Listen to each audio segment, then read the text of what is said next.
All right, welcome back. In this video, I'm getting the lower cowl and some of the under dash components and the landing area where the cowl will weld to prepped and ready for install. All right, I've got the lower cowl set in place there, and I've got my handy dandy book showing me where all these spot welds go. So I'm gonna go along, first I'm gonna go on the inside and mark where the inner flange ends, so I'm not, drilling holes off the flange and have to correct that later. So I'm going to mark and see how much of an overlap I have, and then make marks and drill holes for about 2 million spot welds. Okay, so I've got the places marked where I'm going to go ahead and drill out all the way around the flange here.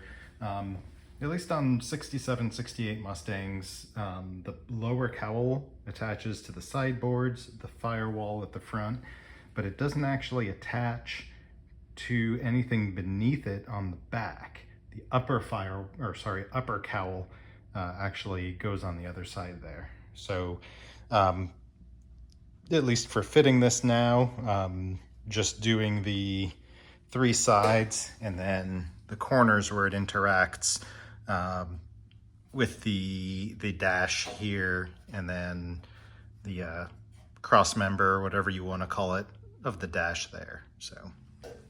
So when I got to about halfway through, I went ahead and let my drill bits cool off and took some time to clean up the brake pedal support bracket. I think that's what we're calling it. Doesn't have to be perfect. I just want to put some rust inhibitor on there and a coat of paint, just so down the road, if anyone is looking under there, it doesn't look all rusty, and hopefully it'll stop future rust. But it's made it about 60 years this far. I don't think it'll be a big problem. But wrap up the rest of those spot welds and go ahead and test fit. Okay, so it turns out 61 is the total number of spot welds that I'm, or plug weld holes that I'm drilling here. So one of the reasons I'm taking time to work on a few things like this brake pedal support bracket is once this lower cowl is in place, most of my access is going to be a lot more difficult. I'm not a huge fan of lying underneath the dash, so if it's something I can take care of from above a lot easier, I'm going to go ahead and do that. So I'm over here at the original firewall, and if you recall, there was someone had gone and, they didn't drill it. I don't know what tool they used, but they made some additional holes. I don't know, maybe for airflow.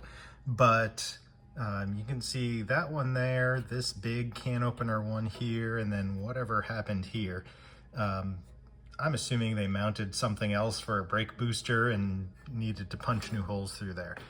But regardless, the unfortunate side effect, now if we look at the original brake booster, is it too has a few fun additional airflow holes. So if we made it up kind of where it was originally, you can see that one there. This hole got elongated, and the flange is, if we can focus on it, the flange is all bent out of shape. I can't focus. I'll show you later. And then this hole here is an additional hole, and it is just the ugliest thing ever. So what I'm going to do, I think I'm going to just flatten these out. I don't know, it doesn't need to be perfect, but I will go ahead and clean it up, and probably here on this hole, flatten out the flange and then close the hole so it's, a hole again instead of an open slot. I don't know why.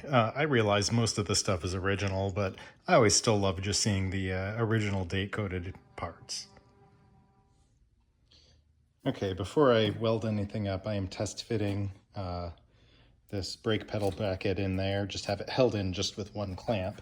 Everything looks like it's gonna fit just fine. Let me see if I can show you. Sorry for the shake. So we've got 1, 2 holes that line up okay. And on the other side, 3 and 4 line up great, no biggie. I think that these two are additions, so I'll double check in the manual, but I'll probably weld up 1, 2, and then just kind of close this. I kind of don't feel good about mounting it the way it is, so just a little build up some weld in there and then weld these shut, just so I have some good metal on there. Again, it's not ever going to be seen unless someone gets really insane, but hey, here we are. All right, I went ahead and closed up those excess holes, and I got it just clean enough so that it was flat, and just to make sure I didn't need to go back. It's me welding, so I always do, and I wasn't able to get a tool all the way in there. I'm not worried about this. This is a structural and practical repair and not a cosmetic one. And then down on this side, I just closed up this hole. So it's now just one piece of metal going across. Again, it's flat enough. And it is, like you can see, there's a little tiny groove in there. I'm not worried about it. I just wanted a complete hole instead of like 2/3 of a hole bolting this thing in. So look what I dug up. I don't know if these have a shelf life, and if so, hopefully we're still within it. These have been in storage. I found an Eastwood rust converter and rust encapsulator. I've used, obviously, these in the past. They're open. Hopefully they still spray. We're going to find out. So this just to hit the brake pedal bracket. The pedal itself has some surface rust on there. And here's another bracket that goes under dash. It goes from the dash to the cowl, the bottom of the lower cowl. So I'm just going to hit these with the rust converter, let it do its thing, and then come back later with the rust encapsulator and put a lick of paint on it. Well, the old rust converter kind of worked. There's some spots where it's still a little tacky. It's been days since I put it on. Some other spots where it is just kind of brushing off. So my guess is it's not very effective anymore. So I'm probably just going to Scotch-Brite this and just use rust encapsulator on it. Okay, I went ahead and used a copper back along here and welded up. I'm not going to mention names, but someone, as they were removing the cowl from the sideboards, got a little too aggressive with the spot weld cutter and kind of started damaging this parent metal down underneath. So again, it's not gonna be for any beauty contests. I just need it flat and solid.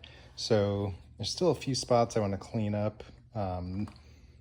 Probably right there and a little bit right there, but for the most part, that's actually pretty good. I got just kind of filled in where I, went a little too far and made those little crescent marks with the spot weld cutter. Maybe another little weld right there. No, maybe not. That's just discoloration. We'll see. However, so this side I'm pretty happy with, just some cleanup. However, let me show you the other side. Okay, over on the driver's side, similar, I need to clean up some of the spots where I went a little too deep. Not nearly as much of that happened. However, there was a spot here where, I don't know if you recall back when I was working this, there was a spot where there was some leak through, and so we had some rust drip down there. And once I started cleaning up, from here over to about here was pretty thin. So you can see the pitting. Let me see if I can get in a little closer for you. You can see the pitting that started here. That's about as much as I would allow. So I still might clean that up and try to weld it up. It was a little bit more to the point where there were some holes through here. Sorry about the focus. So what I did is I tried to clean it up, put a copper backer on there and weld it up, which kind of worked. The problem is, I don't know if this will come across, it is simply too thin. I could spend a while just sitting here welding back and forth and grinding back down, but that's not worth anybody's time. So what I'm probably going to do, maybe even all the way up to here, we'll see. I'm probably just going to make a patch for some of this. It's going to be hidden, so, you know, don't have to worry about it being the prettiest thing in the world. I just want this solid. This is where the side of the cowl lands, and this is just, that's simply too thin. And you can even see where the discoloration right there, where the sanding disc just started heating up the metal, just because I can feel it's foil thin there. So yeah, we need to do a little bit of work on this side. Other than that, things are cleaning up nicely. Okay, I went ahead and marked off where I want to replace. And if you can see, there's some pitting up here. Normally I would just kind of extend this over and just kind of do everything. Thing is, I want to keep this original hole where it is for alignment purposes. And also, if you can see here, there's a more complex structure to this that ends right there. So what I'm going to do is keep this structure in place, but make it so that I can get rid of most of this pitting. And then hopefully this will be just kind of one dimension here, plus the curve around the bend there. Normally I would say err on the side of leaving the curve alone and just working in one dimension. That being said, this is 100% hidden under the cowl, so it's a non-critical curve. Doesn't matter if I match the radius perfect, it just needs to line up in the right space vertically and horizontally. So I think what I'm going to use to do this is an old piece of you can see over there, this is an old piece of the toe board. It's got actually plenty of good metal. This is actually one of the better pieces that I removed, but it does have a lot of coating, and I don't know if this is just paint or undercoating or what it was. So I'm gonna go ahead and clean off a section here and make a template and see if I can cut out and make something that fits there. Okay, here's my rough template, just so I can get a feel for what the dimensions are going to be. And I measured just out from the vertical of this sideboard how far it is. Just again, because I'm just using cardboard pushed up against here, it's not going to be the perfect depth. I just want to make sure I don't cut this too small. So what I'll do is I'll cut the metal larger, and then this can always be trimmed back down to meet that right dimension. I'm going to leverage, once I clean it up, this little curve here, because I know I need to go, around the radius there. So I'll probably butt it up somewhere around there and make my marks and start cutting. Okay, here's the rough piece that I'm going to use. I think I'm ready to go ahead and start cutting this out. And then, yeah, we'll go ahead and mark this up and cut the new piece. Okay, here is the piece that I cut out that you've seen. Kind of went right down, sorry about that, right down there. This is the piece that I've made to replace it. Obviously it doesn't have the right shape along the outside yet, but I went ahead and, maybe you saw in the time lapse, went back and forth fitting it, measured the height, made sure it's okay, and got that curve. Let me see if I can overlap them.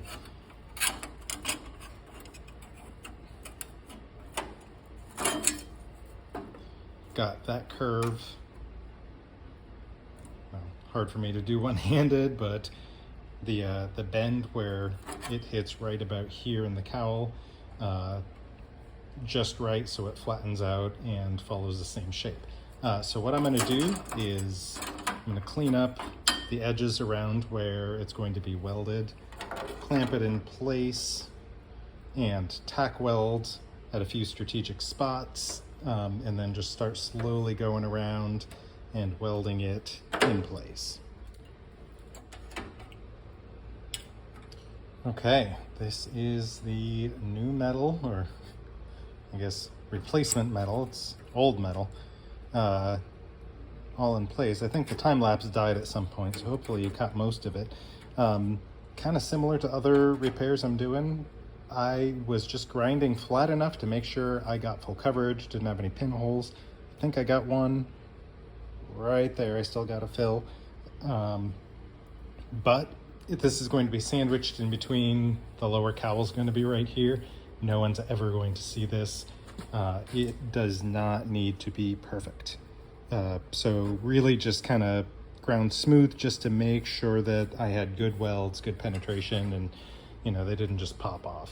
What I probably will do is get in here with my air tool. I didn't want to get too close to the new firewall with the aggressive sanding disc, and just double check everything. That is just a divot. Okay, yep, that's just a divot. I'm really happy with how this turned out. I think I did a halfway decent job at mimicking the old shape. All right, there is the lower cowl just set on top of the replacement piece that I added there. Yeah, that should clamp together nicely. I'm pretty happy with that. Okay, if you're still with me, thank you so much for watching. Moving on in the future, I'm probably going to do a light coat of weld-through primer. If you saw my previous video, you'll know I'm a little more dubious than I have been in the past on it, so I probably won't depend on it too much. But weld-through primer, finish prepping underneath the dash area, including that bracket and all the spots over there that will be hard to reach, and then set everything back in place and realign it, including the export brace, before getting it ready to weld in.